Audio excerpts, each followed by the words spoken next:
Oh, wait, I want to stop it.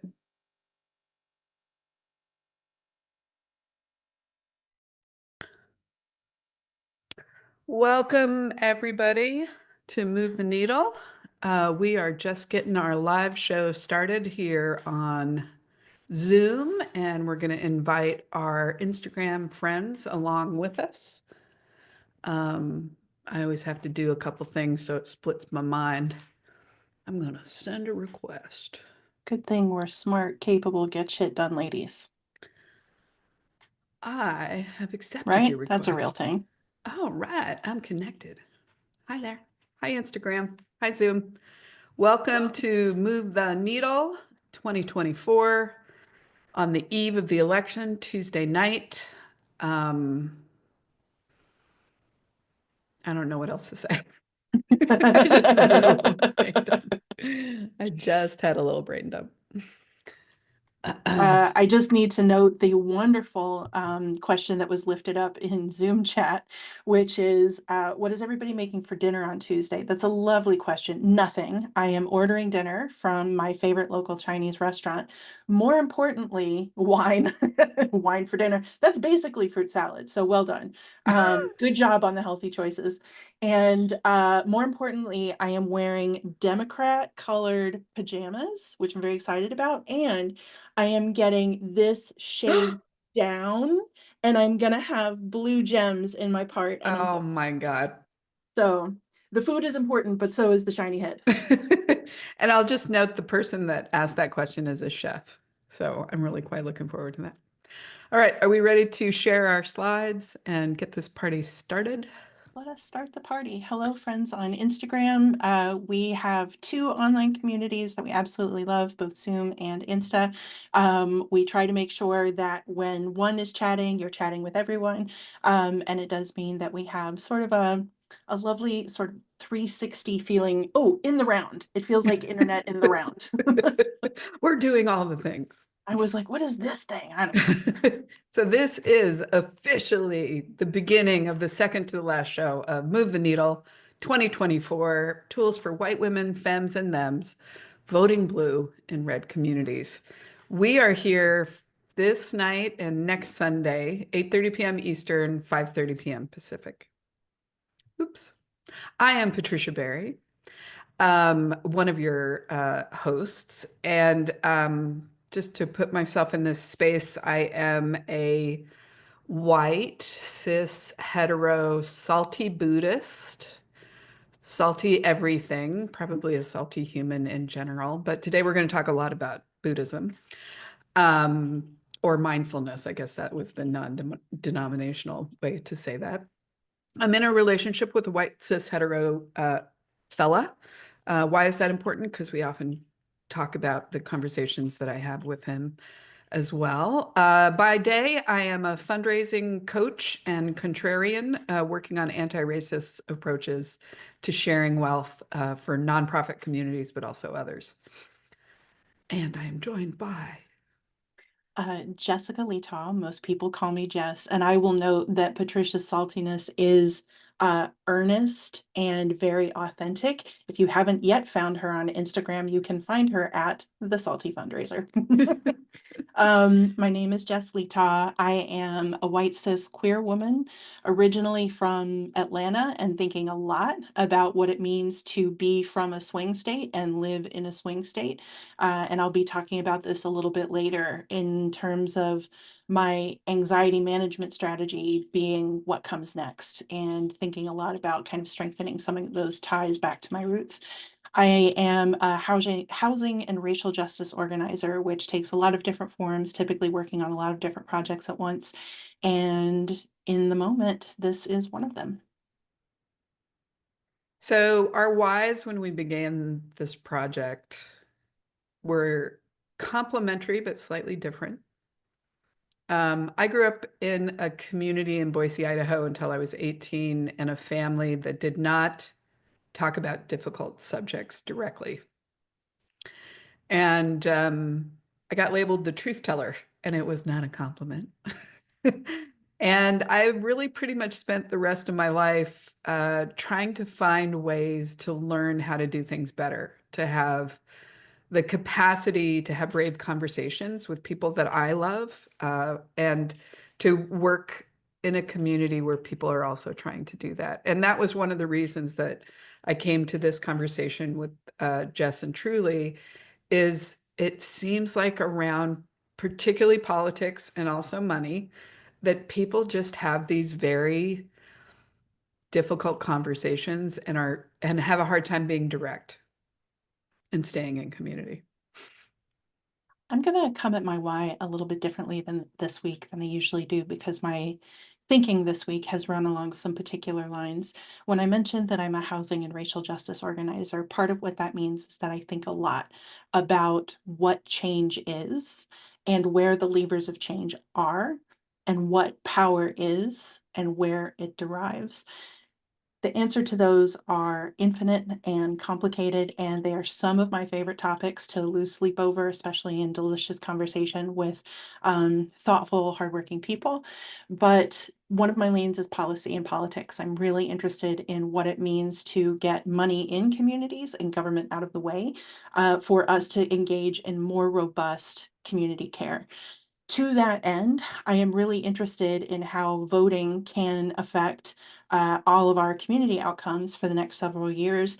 And I'm particularly interested in how women can engage change in swing communities. So my goal in kind of getting involved with and thinking up Move the Needle with Patricia and later Truly is for us, you, me, her, our entire community, you all folks that have joined us before, to think about how we can make meaningful voting change in our own families and among our neighbors and friends in communities that have a chance of making a difference. Because I don't know about you all, but my social media feeds are now pretty much 97% us reminding ourselves what we know about the Electoral College. And one of the things that we know is that the vote probably is going to come down to about 6% of the electorate. So I am super interested in us as white women and femmes and non-binary folk and everyone who is with us in all of your identities. I'm really interested in us making some good change. To that end, I want to make sure that everybody knows that you are welcome. If you're not sure if you're supposed to be here, the answer is yes. While we designed this content and this series specifically for white women, femmes, and non-binary folk, we really welcome everyone. The content is not going to be illegible to anyone. We just design it for that intersection of identities in mind. If this isn't you, but you'd like to attend, you'd like to learn more, you'd like to bring any of this back to your friends, your family, community, please do. All of this is free. All of this is open to the public, and we really want it to percolate as far beyond us as possible. And everyone is welcome. I'm really glad you're here. The first question that we get about this Move the Every Needle, day. why white? Why white? Why white? Not even women, but why white? And so I wanted to make sure that I address that up front. First of all, white women are America's largest voting bloc. And while not monolithic by any stretch of the imagination, politically, culturally, class-wise, socioeconomically, we have the power to change elections. And white women in particular are trending upwards in votes for Trump, from 47% in 2016 up to 53%, according to some exit polls, 55% in 2020. And I'm particularly interested in women because we are most likely to engage in the most effective change. It's not TV ads, it's not all of the rallies, it's not the ads that keep popping up on my phone games, it's person-to-person conversations. That is what we are so good at. And so I wanted to make sure that I was coming into community with all of you and both sharing what I've learned over the last 10 years of organizing and hopefully getting some great new stories and ideas from you all. So one of the things that Jess and I have done throughout our relationship, both professionally and personally, is talk about working agreements. Whenever we enter into conversations, particularly conversations like this one. So when we began this, these are the 4 working agreements that we set down, and we share them every week because grounding ourselves in our working agreements keeps us boundaried and focused and on point.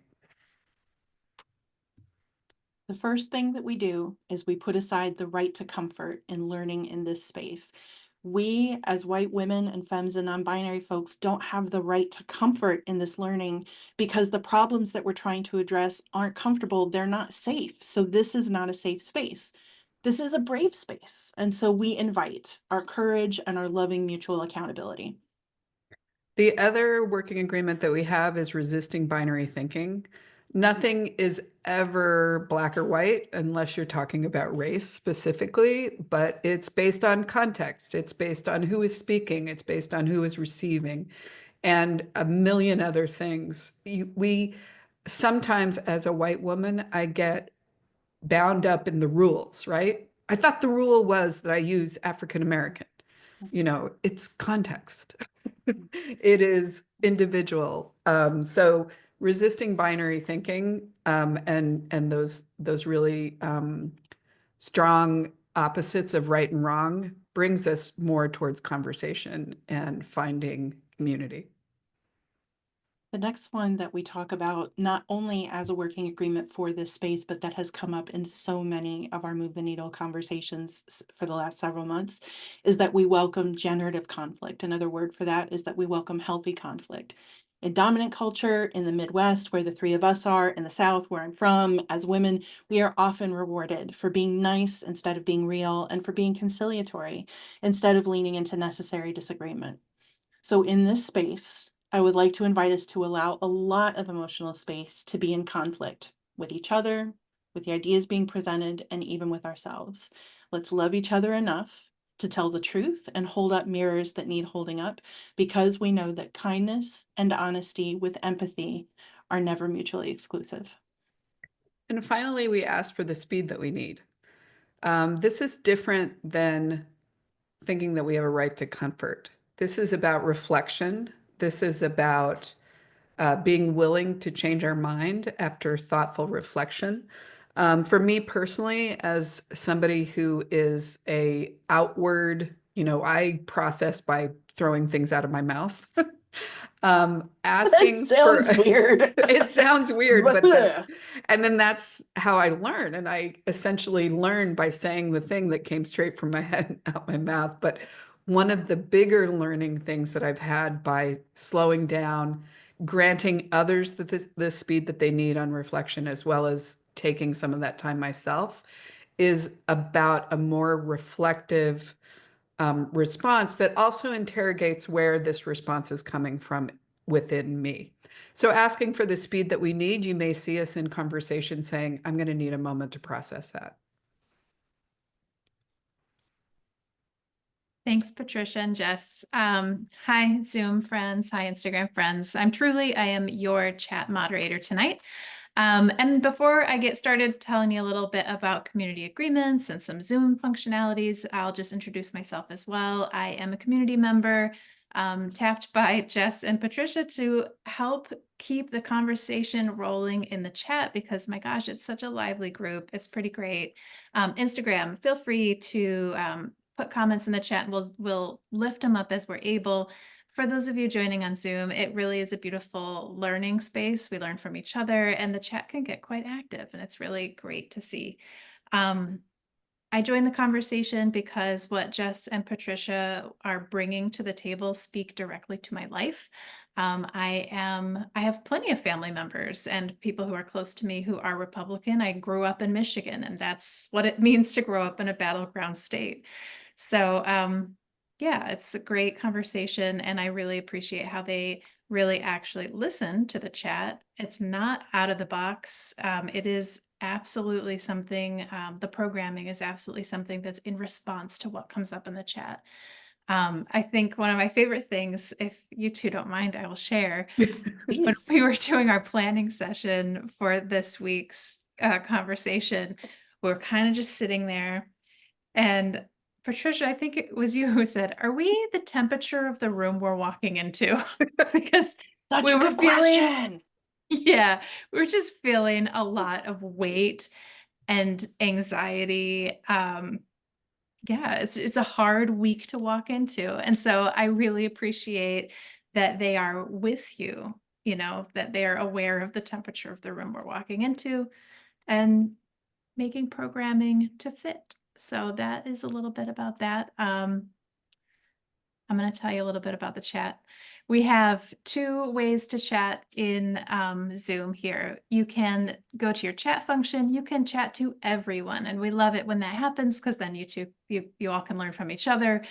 You can find out what everyone's cooking on Tuesday and what what special ways you're going to treat yourself to keep you sane that day. Or if you'd like to raise something up for just the hosts and panelists, for myself, for Patricia, for Jess, we can also lift it up to the group in an anonymous way. So if that's more comfortable for you, we're happy to do that too. And then I'll also just point out on the bottom of your Zoom, you should see a little icon that says CC. That is for closed captioning, if that is a service that you would like.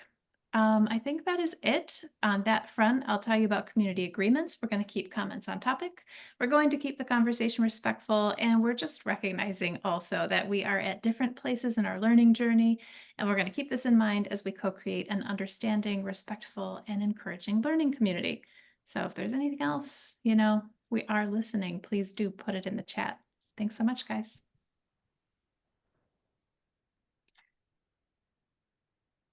Just leaning into the moment. Oh, At this God. point, I I feel feel like I okay. need to hold my heart. Just It's not heaviness. I'm just, over the last several months, I've used this point to anchor us in time. What's going on in politics, what's going on in culture, what's going on in the country. It's not an exhaustive rundown. It's basically like just what I can't get out of my head for the week. And so I'm holding not just this moment, but all the moments that have come before. The big show is Tuesday. We're going to talk a little bit more about that. And so this moment is also that moment. Election day is Tuesday. A lot of states have had early voting, absentee voting. We've seen amazing numbers coming out of women voting early, of young folks voting early. Never enough young folks. Get your adult children out there to the polls. At this point, I would say feel free to put aside change conversations and just help people get to the polls. Does everybody in your family have a voting plan? Does everybody in your neighborhood, Slack, Facebook group, next door? Well, I don't know about next door, but wherever you find your neighbors, does everybody have a voting plan? Does anybody need help getting to the polls or bringing anything to a ballot box? Do what you can just to help get folks out to vote. Be mindful of safety at the polls. I'm not sure if it's the ACLU that manages this resource, but if you have any question about propriety of process or are seeing something unsafe or that you're just not totally sure is what should be going on, the number to call is 866-OUR-VOTE. That's 866-OURVOTE. I should have gotten the number for that. But anyway, 866-OUR-VOTE if you see any hinkiness at the polls. And I also wanted to set our expectations for, thanks truly. Would you mind dropping that in Insta chat as well? Thank you. I wanted to help set our expectation for election night and aftermath. Kim losing sleep, big same. My energy has been so spiky. And to be honest, Move the Needle, this project, this community, these conversations have helped me keep that at bay because I feel like I am doing everything that I can with these and my offline conversations in affecting the election outcome in the ways that draw on my experience and the things that I know to do. But Thursday, election anxiety landed like a dump truck. And I've just been thinking about, okay, this is a human part of this. How do we hold it together? Well, what I meant was how do we hold it collectively, but also how do we hold our shit together? Both open questions. Election night, I just want to remind us that we have, I think, 5 time zones voting from the East Coast all the way out to Alaska and Hawaii. So it's going to be for sure Wednesday until all returns are in. There are a number of states who are committing to having results in Tuesday night. There are a number of states that are committing to not doing that. Now, as a reminder, there are 538 electoral college votes that are up for grabs. Each state has a specific number, and the convention in most states, with I think 2 exceptions, is the the majority of the raw vote, the popular vote, so normal humans go out, let's say in Michigan, for example, we get 50,000,001 votes. There's only 10 million people in Michigan. 50,000,001 votes for Kamala Harris and 49,990,000, et cetera, for Donald Trump. All the Electoral College votes go to Kamala Harris. There's only a couple of states that split. So for the most part, we're going to talk about Electoral College and state votes as being one and the same thing. With 538 total votes, that means if you've been hearing anything about the path to 270, that means that the candidate with 270 or more Electoral College votes is the one that wins the presidency. This is one of the reasons that we are a republic and not a direct democracy, is that we don't elect our president through popular vote, we elect through Electoral College. Maybe the next Move the Needle, we can have 13 conversations about the racist bullshit that the Electoral College is. Anyway. That one just But fell that's in. a separate episode. But just for tonight, I made us, you don't have to change this screen, but I made us a spreadsheet to get a sense of what states are committing to reporting after Tuesday. And for the most part, it's the swing states. So essentially there's 7 states that are designated as swing. Most states, folks have a pretty good idea if the popular vote is going to end up being majority Republican or majority Democrat. So it is typically assumed that those votes are pretty stable. That means for the Democrats, it's 226, and for Republicans, it's 219. And yes, third-party candidates can get votes from the Electoral College. This is why we had a conversation all the way back at the beginning of Move the Needle on the effect of protest voters and third-party voters.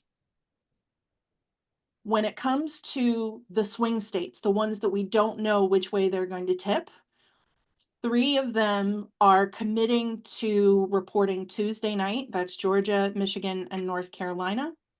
And 4 of them are not going to commit to reporting results until at least Wednesday, and maybe they're saying several days, which I'm calling Friday, but isn't necessarily.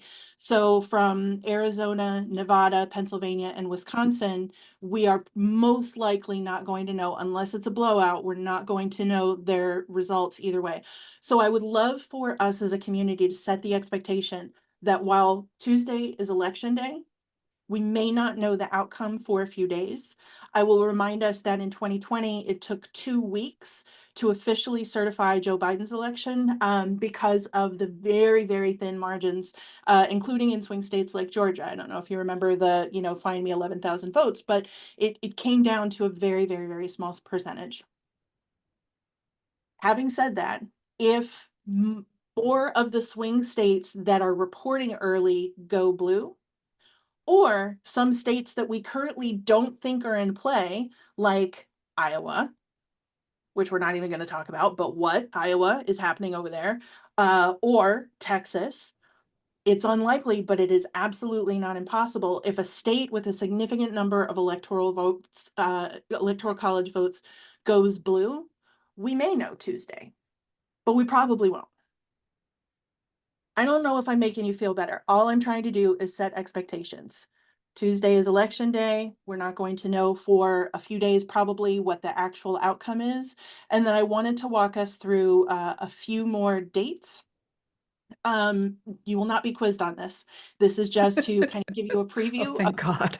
I know, of what's coming up. No matter who wins, we will probably not see a flurry of executive orders. I think one of the things that I've seen in some of my socials is, if X wins, if Y wins, we're going to see a lot of executive orders coming out mandating, specific changes to practice and policy through the executive office, through the Oval Office. That's extremely unlikely no matter who wins. That might happen late January after the new president takes their seat, but it's unlikely to happen now. Inauguration Day is January 20th. And fun fact, that will be the 8-year anniversary of me meeting Patricia, because I met her in inauguration weekend of 2017, which is how it's locked in. Aw. Mhm. And the other thing, I don't want to say this, but again, like, I just want to help level set expectations. The Senate is certified, or Congress is counting its electoral votes. You guys, I'm sorry, if it were up to me, I'd change it, but it's January 6th. So that's what we have to look forward to. We've got a few more days, probably the end of this week, before we know who the next president is going to be. We've got a couple of months before that vote is certified in Congress. We've got a couple more months before Inauguration Day, and we got this. Jess, thank you so much for that. I have to say,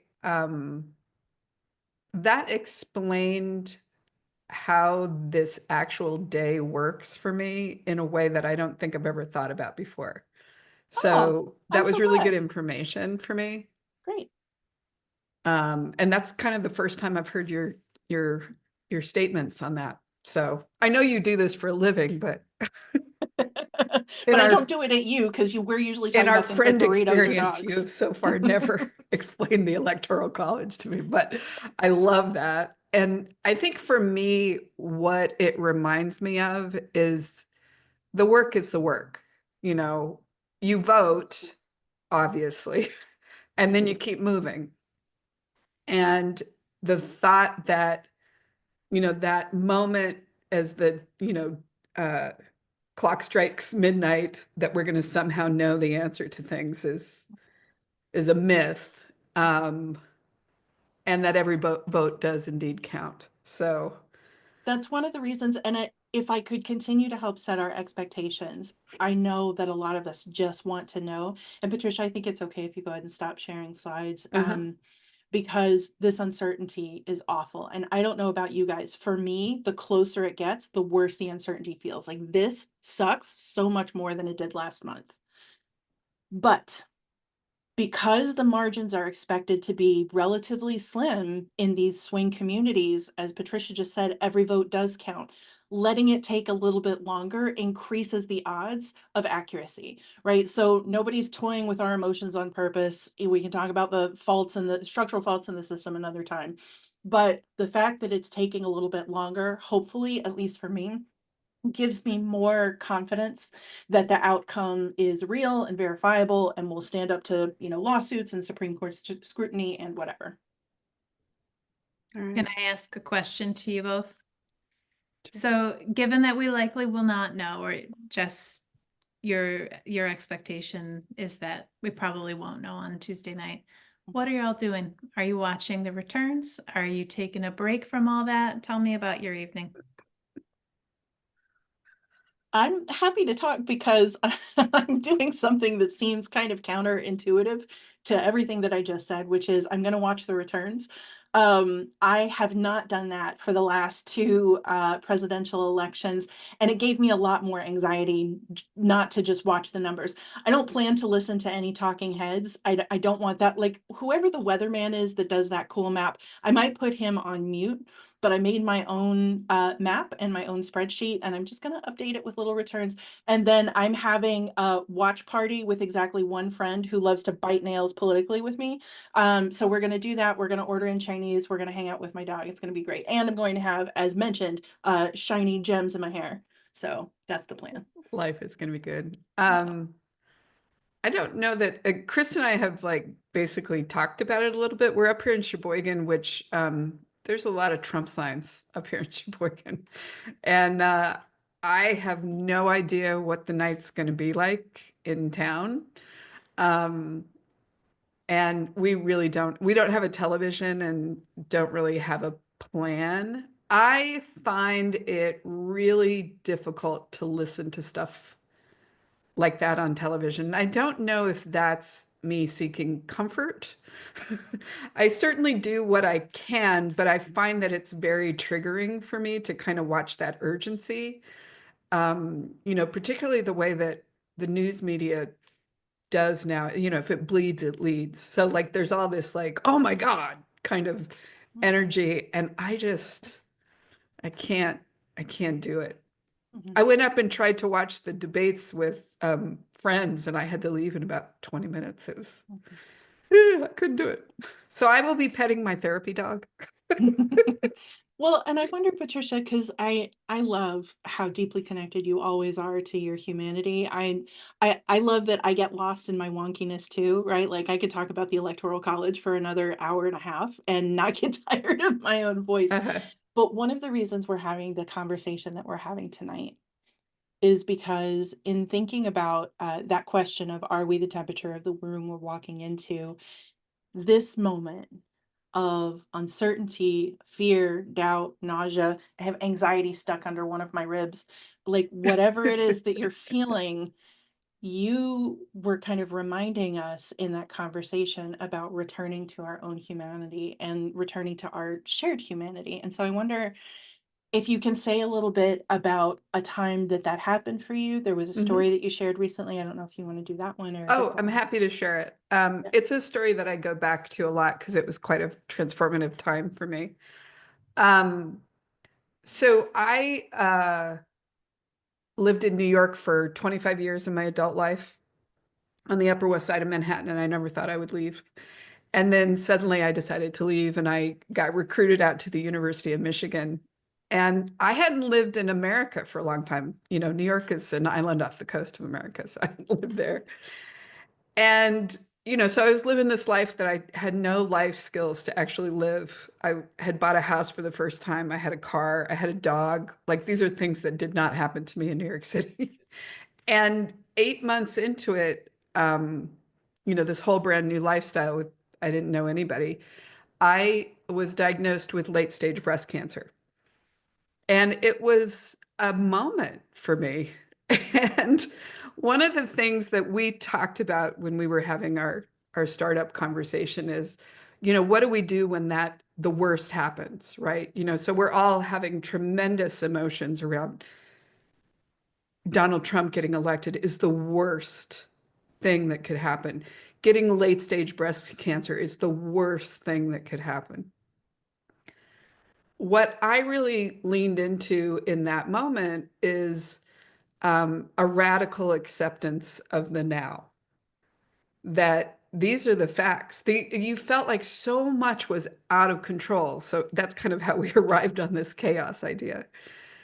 So much was out of my control. I didn't know whether it was going to live or die. I didn't know how it was going to work out. Truthfully, the thing I was the most worried about was how painful and barfy is this going to be? Which weirdly is what a lot of people, I don't know why I'm getting off on that. But anyway, the point of this We'll story talk more is, about barfiness in a minute. we'll talk more about barfiness in a minute. The equation, what we were equating that story to was this chaotic now that you have no idea how it's going to turn out. You have no idea what tomorrow is going to provide. You have no idea, except for the facts that you have cancer. The only control you have over it is how you respond to the news and how you respond to those facts that are true, right? So if for some reason the unthinkable happens and Donald Trump is in office, you know, the wonderful thing about women in particular, one of the reasons we love this conversation is when shit doesn't work out, we make it work. We figure out what is next. There's that wonderful Elizabeth Gilbert quote, which now I'm not going to be able to remember off the top of my head. That feeling of we can accept what is happening right now, and then we recognize that the work is in front of us. From a Buddhist perspective, worrying about the thing that you can't control is suffering. It's not the wound, right? It's not the moment that happened. But it's, oh, thank you, Truly, for putting that quote in there. For Instagram, the quote is, the women who I love and admire for their strength and grace did not get that way because shit worked out. They got that way because shit went wrong and they handled it. They handled it in 1,000 different ways on 1,000 different days, but they handled it. Those women are my superheroes. That's a lovely Elizabeth Gilbert quote that I think about all the time. And that's how I equated this, you know, getting cancer, the unthinkable, right? Donald Trump getting elected, the unthinkable. When shit goes wrong, the work also goes forward. I think those are Can I all pick up the, on that? say that one more time. Can I pick up on that? Oh, please, I'm done speaking, so I don't know what else to say, Jess. Well, I love what you're saying about, when shit goes wrong, the work goes forward. Um, Part of what I've been struggling with feelings wise is I, I don't know about you guys. I am having such major 2016 deja vu. Like it just keeps overlaying, our certainty in the polls and the, this and the that and the pantsuit and oh my God. And so I've been returning a lot to what I did then. I was one of the many, many, many folks, one of the many, many white women who were complacent in a Hillary Clinton victory and woke up Wednesday morning and had the beginning of a 3-week panic attack. And I still don't understand physiologically how that's possible, but that was what happened. And because of how I was thinking and working on change and power at the time, what I felt like I had agency over was local stuff. And so I figured out how to get involved in local politics. And mostly at the beginning, that just involved learning and asking a lot of folks questions. People that were writing, people that were tweeting, people that were showing up at meetings. I just asked questions. And then my final question was always, who else should I be talking to? What else should I know? And so I got involved in a way that Dr. June Manning Thomas says, when the world goes sideways, go to your corner. And my corner is local and the built environment, which meant I got really involved in housing. And that's where I am today, almost 10 years later. So in my deja vu, in my spiky, spiky, spiky anxiety and this thing that's stuck under my rib, I want to think now about what I'm going to do, because in some ways it shouldn't rely on who wins. Whatever happens, we still have vulnerable people. We still have vulnerable communities. And so what I'm going to do, and I don't know what this looks like, but I can tell you it makes me feel better to have the title of a plan. My plan is Southern Liberation Strategy. There is no path to the democracy that America wants to be without running straight through Southern Black women. The women that I grew up with, the women that were around my mother and my grandmothers and my cousins and all of my family, most of whom are in or from Georgia and Mississippi. And so my next moves are going to be mutual aid and organizing in and around Atlanta and Southern Mississippi. And for folks that are there, if you want to talk, let me know. Hey. Hey. I want to read that comment. And Jan says, I don't have the 2016 feelings because then I thought Clinton would definitely win. Now I know Kamala might not. I believe she will, but I know it's uncertain. I agree with you. And in that sense, it isn't deja vu. And it's that lack of complacency, right, that has led to all of the urgency that has gotten so many thousands and hundreds of thousands and millions of people already involved, already voting, hundreds of thousands of phone bank calls, doors knocked. I saw something wild that there's around 5,000 doors being knocked every couple minutes around the country. So I think that there's a complacency that's not there now that was there in 2016. But the last thing that I want is if Kamala wins, that there's complacency after, that we think, oh, thank God the good guys are there. We don't need to do anything anymore. That's actually not true. The urgency still needs to be there. And because we are not constantly in reactive mode, I think we'll be able to get more done.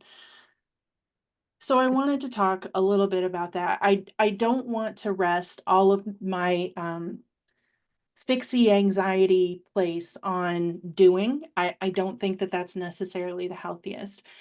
It is important to know how to sit with this terribly uncomfortable uncertainty. Mhm. And for me, having an outcome agnostic path forward to my organizing is critical to my self-care and my self-care in the sense of community care.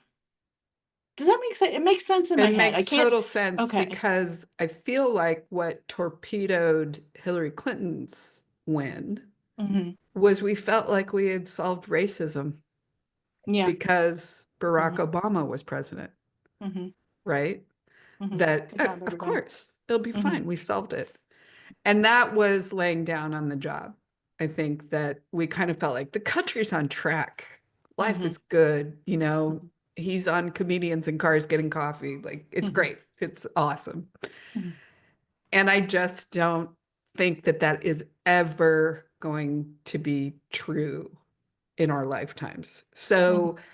having the way forward while holding this moment very gently, no matter how it comes out, there's still the work, right?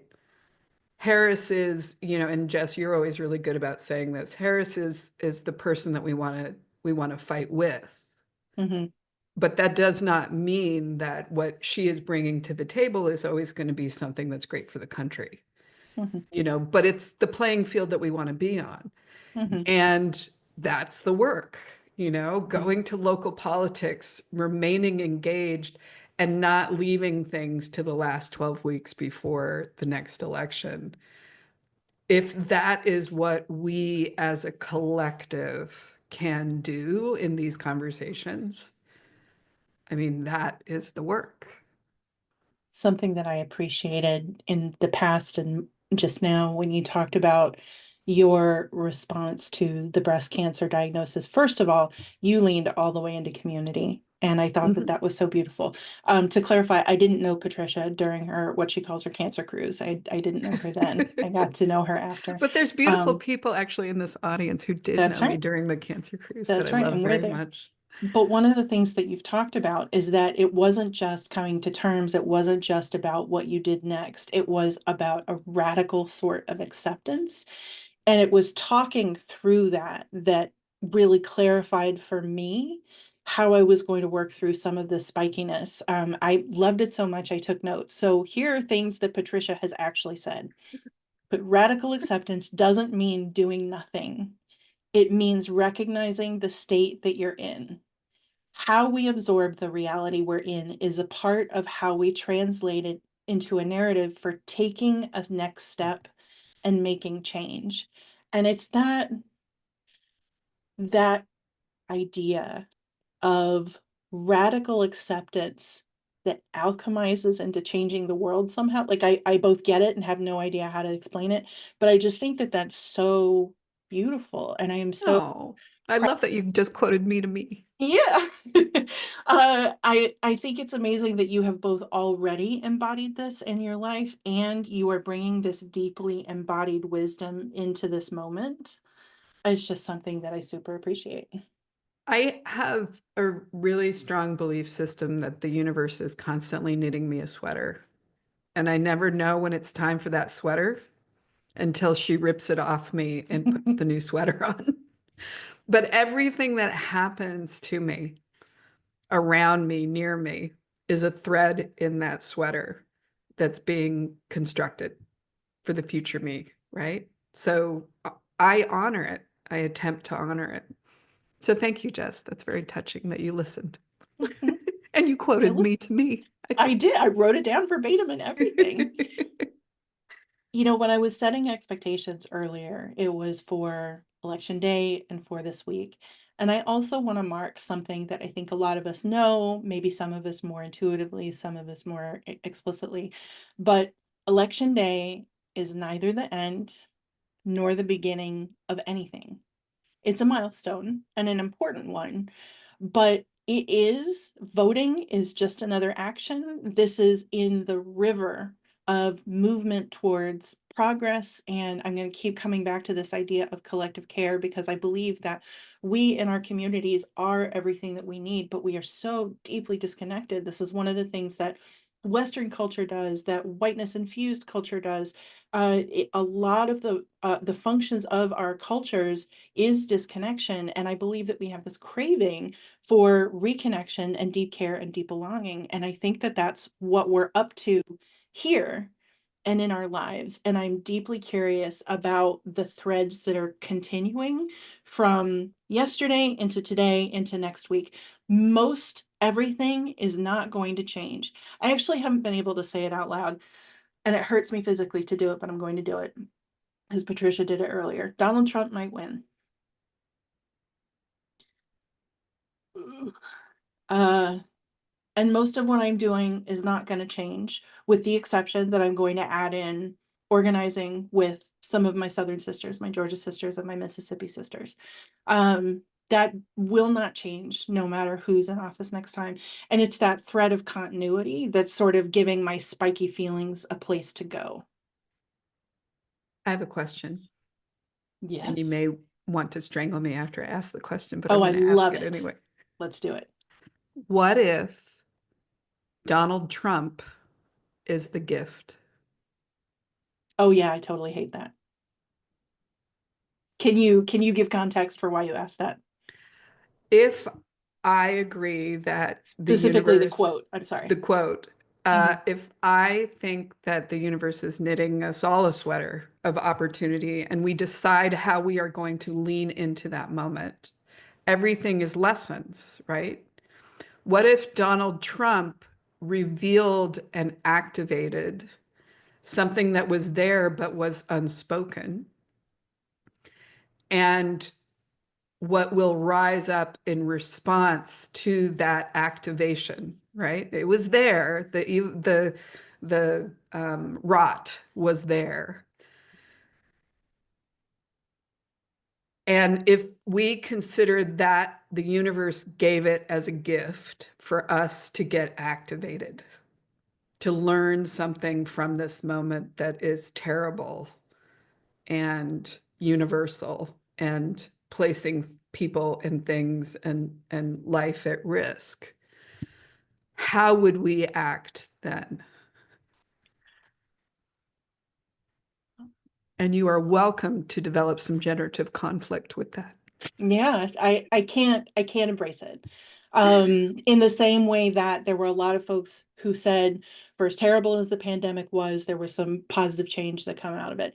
I will never view 400,000 avoidable deaths as something that has a silver lining. I can't do it even now. You can see I'm really angry about it. I do not like that framing. But what I can harken back to is Elizabeth Kubler-Ross, who developed the 5 stages of grief.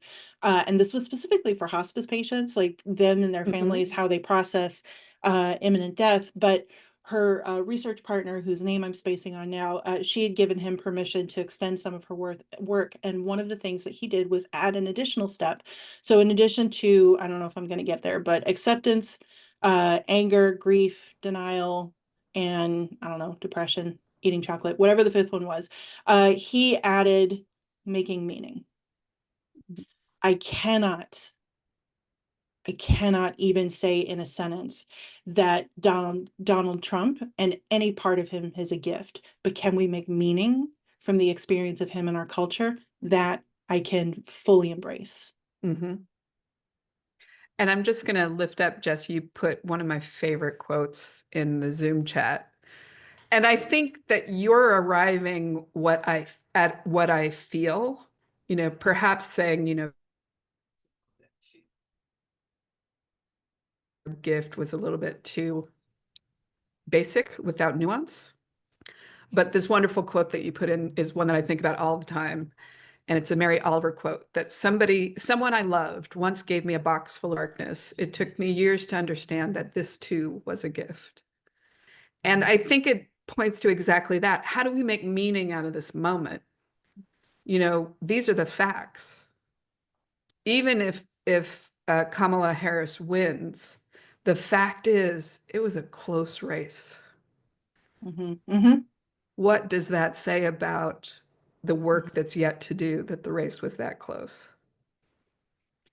I think part of what it says, and I didn't mean for this to be a segue, but I'm going to go for it, is that move the needle has to go on. Like we still have to understand how to engage healthy generative conflict in the relationships that we care about. I am previewing nothing for the audience, by the way. We have no idea what this looks like. All of us are going to take a very long nap, and then we're going to debrief on this experience. But all I'm saying is that no matter what happens on Tuesday and Wednesday and Friday and January 6th, no matter what happens on those days, this continues. And what's the meaning from it? And what's the meaning from it? I wonder if we can go from there to our bookshelf, not wanting to abbreviate what you were Sure. going to say. Can I just bring up one other Please. point from the chat that I'm seeing? Jenny Stridge brought up, I also can't embrace that Donald Trump could be a gift. This is a position of privilege. Right on. I can Mhm. totally see that. I would like everybody to take a little breath while I share the screen. Breathe in. We're doing the chaos. We are doing the chaos. We We are doing called the this chaos. conversation inviting chaos to tea. I wonder, Patricia, really briefly, if you could explain why we did that. Oh, it'll come up in the bookshelf, but Okay. one of the things we missed like whole sections of this. Awesome. It's awesome. We're going straight into it. The idea inviting chaos to tea comes from one of the books that 25, 30 years ago that introduced me to, I think really fundamentally the type of Buddhist that I am is a book by Tara Brach called Radical Acceptance, Embracing Your Life with the Heart of a Buddha. And the idea with radical acceptance is the what's so, right? This is what's happening. How will I make meaning from it? And it, like Jess quoted me to me, what I think about with this is it is not about going to sleep. It is not about accepting whatever is in front of you in a going to sleep sort of way, but to accept what is happening so that you stop the suffering, right?